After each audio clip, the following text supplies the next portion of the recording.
Ya, bagaimana kabar kalian? Baik, senang? Tadi malam sempat istirahat dengan jenak?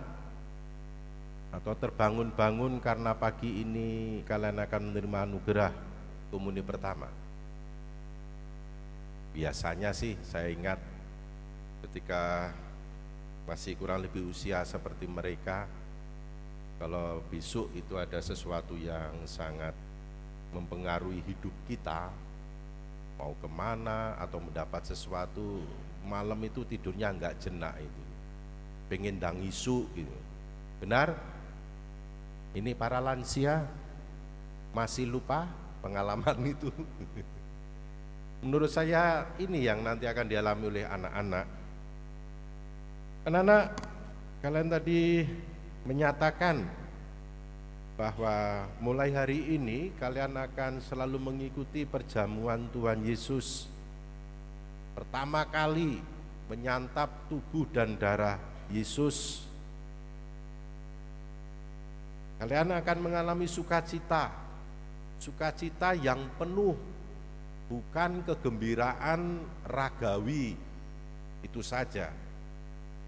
Sukacita yang kamu alami karena anugerah tubuh dan darah Kristus ini. Sukacita karena selalu akan bisa merayakan hari Tuhan, hari Minggu, bersama orang tua, kakak adik, dan umat.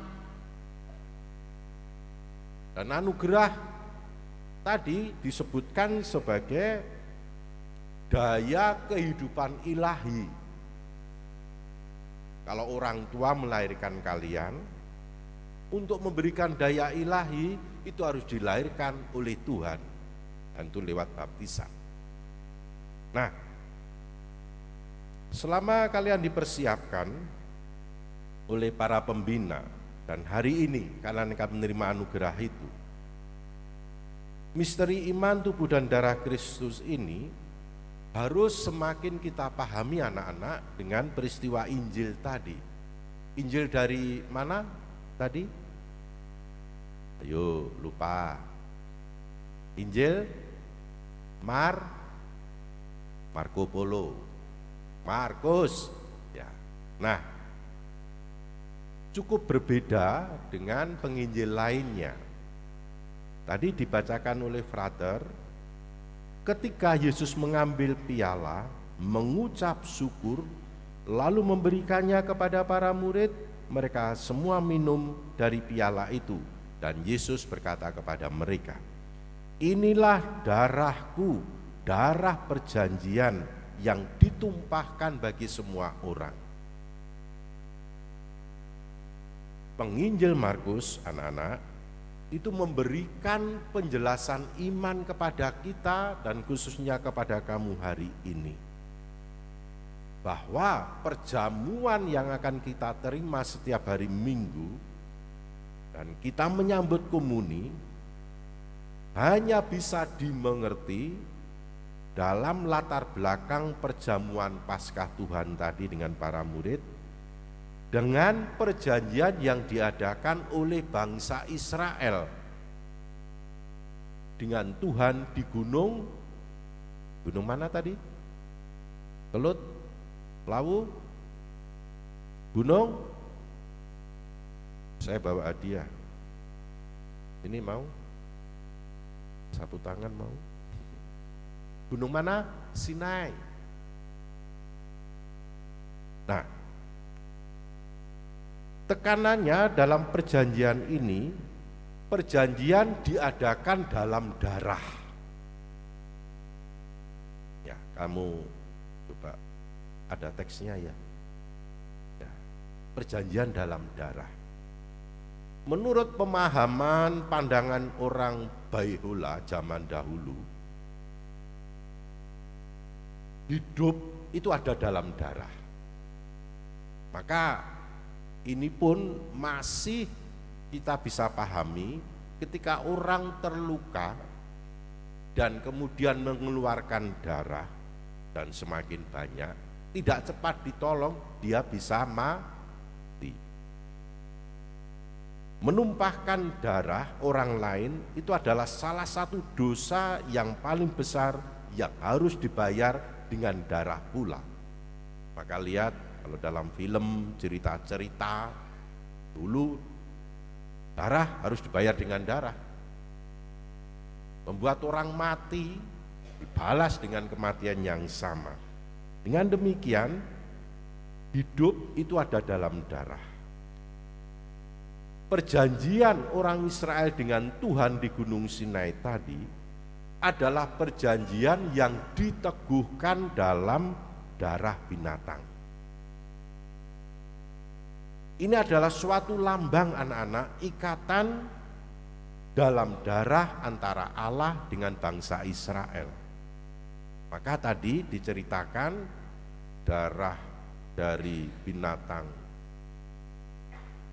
lembu yang disembelih, kemudian darah yang dari binatang lembu itu menjadi lambang ikatan perjanjian Allah dengan Israel, di mana Allah akan tetap mencintai, setia dengan umat Israel.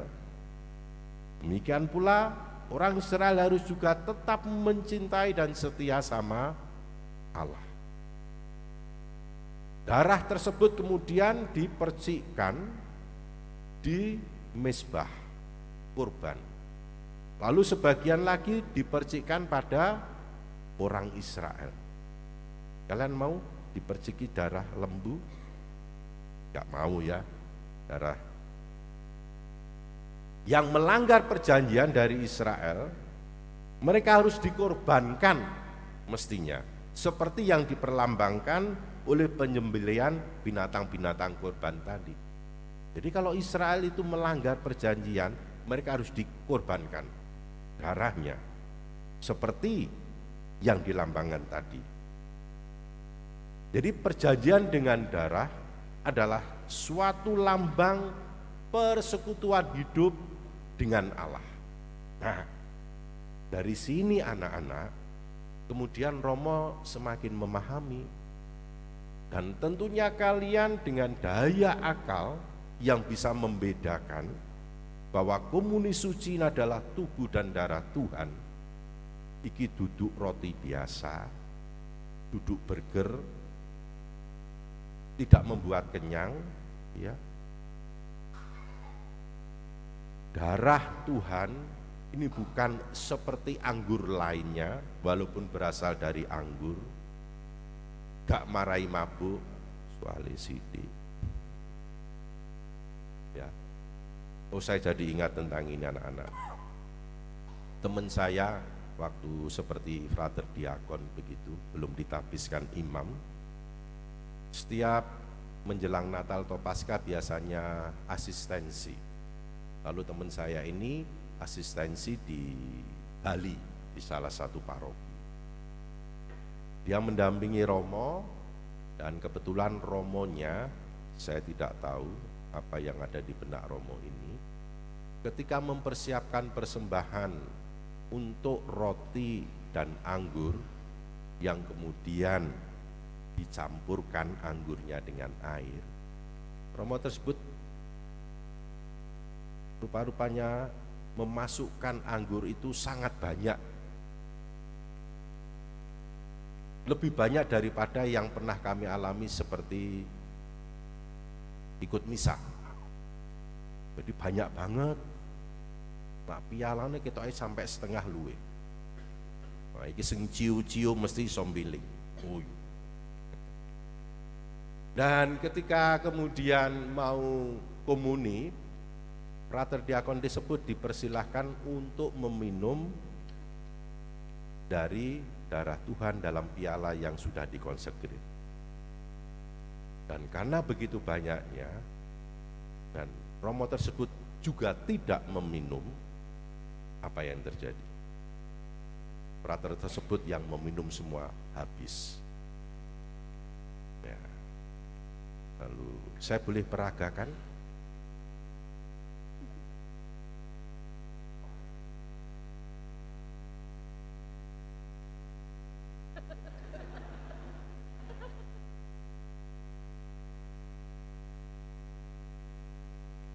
Saya yakin sebenarnya darah Tuhan tidak memabukkan. Jadi dia harus pelan-pelan memastikan kakinya itu menginjak benar pada lantai pertama, kedua, ketiga. Kalau enggak nanti bisa anggelblak. Ya, ada saja cerita seperti itu. Sampai mana tadi? Tuh, lali aku. Ya, lali tenan, aku gak guyon nih. Ya, dengan memahami ini bahwa kedosaan itu membuat munculnya ketidaksetiaan orang Israel, dan itu berulang-ulang. Maka sebenarnya merekalah yang harus berkorban, dikorbankan. Makna perjanjian Israel ini kemudian diambil alih anak-anak oleh perjamuan Paskah yang diisi, disegarkan, diperbarui oleh Tuhan kita. Ketidaksetiaan manusia, kedosaan manusia itu diambil oleh Tuhan, sehingga dia menyerahkan diri, disalibkan. Padahal dia, Tuhan kita ini enggak salah, enggak berdosa. Bayangkan anak-anak, kalau kita dinilai salah, tentu kita membela diri, benar? Kalau kita diminta menebus yang bukan karena tanggung jawab kita, adewe mesti nesu-nesu. Ponelak diminta menebus dari pinjol, sopo gak miso-miso.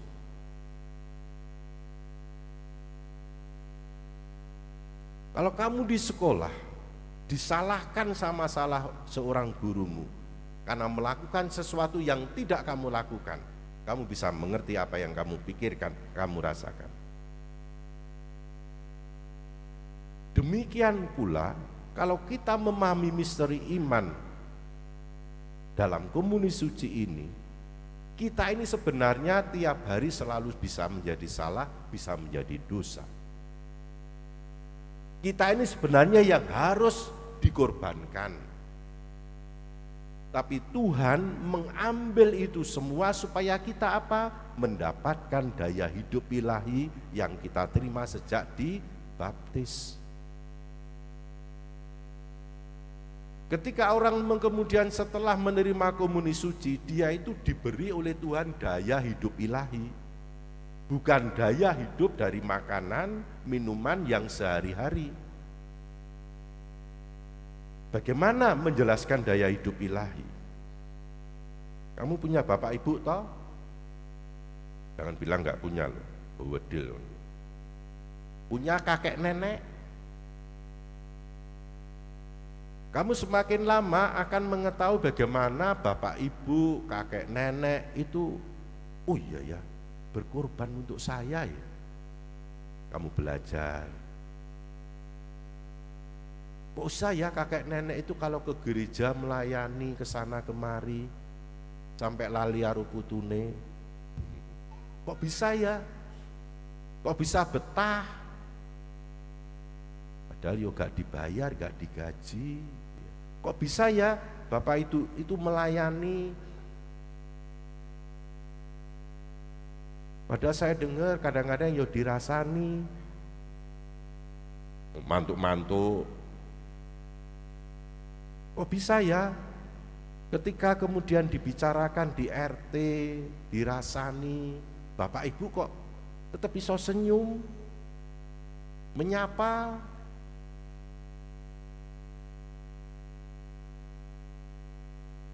Bagaimana kok bisa seperti itu ya? Kok bisa ya anak-anak, kakak-kakak kelasku kalau tiap pagi itu yang jadi misinar, mau bangun pagi, datang melayani Tuhan.